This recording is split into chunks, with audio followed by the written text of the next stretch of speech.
Preparations are underway across Manipur ahead of Prime Minister Narendra Modi's visit to the state on September 13, during which he is scheduled to address two major public gatherings, one at Peace Ground in Churachandpur and another at Imphal's historic Kangla Fort.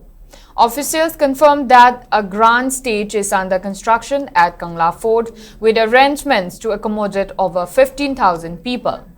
Cleaning, repainting and beautification activities are being carried out inside the fort premises.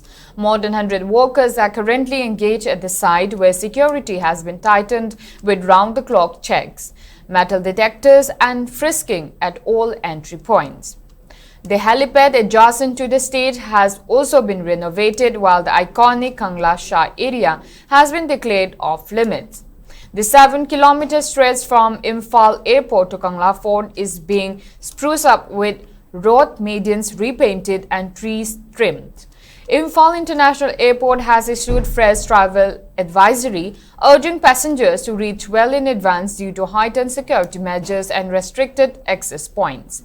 In Churachandpur, preparations at Peace Ground include a large stage and seating for about 9,000 attendees.